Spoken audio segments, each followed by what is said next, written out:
સર્વે સારસ્વત મિત્રોને નમસ્કાર। આવો પરીક્ષણ કાર્ય માટે ગુણ પ્રદાન યોજના મુજબ સામાન્ય સૂચનોની માહિતી મેળવીએ।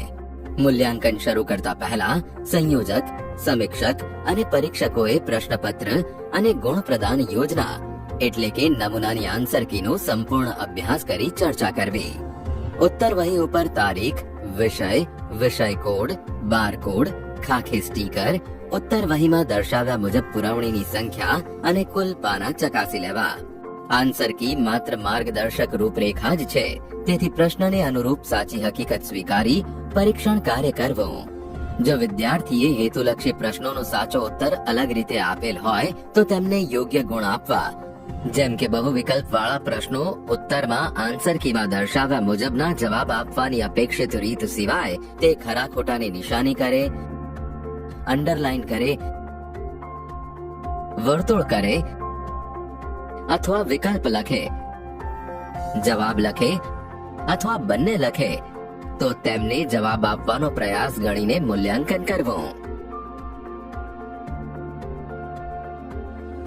એવી જ રીતે ખાલી જગ્યા વાળા પ્રશ્નમાં પણ અંડરલાઈન કરે, ફક્ત જવાબ લખે, વિવિધ રીતે જવાબ આપેલા હોય તેમને જવાબ આપવાનો પ્રયાસ ગણીને મૂલ્યાંકન કરવું।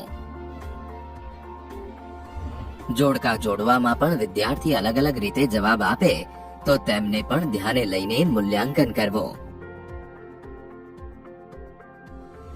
આ જ રીતે ખરા ખોટા છે તે જણાવવામાં પણ વિદ્યાર્થીઓ પોતાની વિવિધ રીતે જવાબ આપતા હોય છે।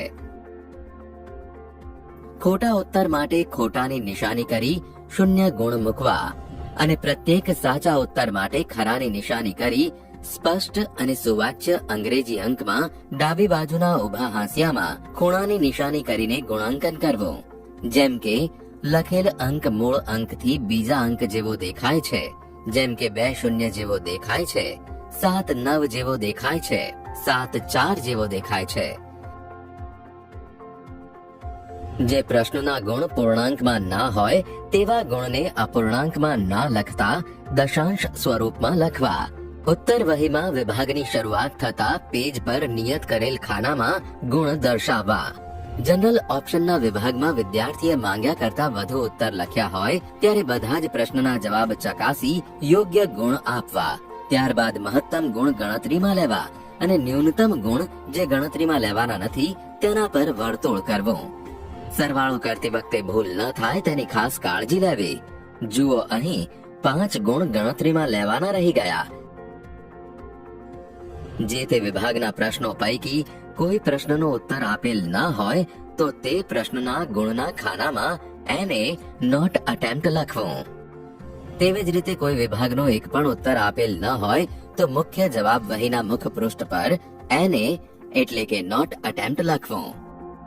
વિભાગનો ક્રમ ના જળવાયો હોય કે પ્રશ્નોનો ક્રમ ના જળવાયો હોય તો પણ મૂલ્યાંકન કરી જે તે વિભાગમાં ગુણ ગણતરીમાં લેવા। જો ગુણ આપ્યા બાદ સુધારો વધારો કે છેકછાક થાય તો તેની સામે ટૂંકી સહી કરવી। જે તે વિભાગના કુલ ગુણને મુખ્ય જવાબ વહીના મુખ પૃષ્ઠ પર વિભાગના ક્રમ મુજબ દશક, એકમ અને દશાંશના ક્રમમાં કુલ ગુણ દર્શાવવા। પ્રથમ પેજ પર દરેક પ્રશ્નના ગુણ મુકાઈ જાય પછી ચોકસાઈપૂર્વક સરવાળો કરવો। સરવાળો જો અપૂર્ણાંક હોય તો દર્શાવ્યા મુજબ પૂર્ણાંક સંખ્યામાં જ કુલ ગુણ લખવા અને ત્યારબાદ શબ્દોમાં આ રીતે લખવું। સમીક્ષક અને કોઓર્ડિનેટરે ખાસ ધ્યાનમાં લેવાની બાબતો જોઈએ તો સમીક્ષક કોઓર્ડિનેટરે પરીક્ષકોએ તપાસેલ ઉત્તર વહીની સમીક્ષા કરવાની હોય સમગ્ર ઉત્તર વહી નવેસરથી ચકાસતા હોઈએ તે રીતે ચકાસવી। આપને અપાયેલ જવાબદારી મુજબ જ જે તે કલરવાળી પેનનો ઉપયોગ કરવો।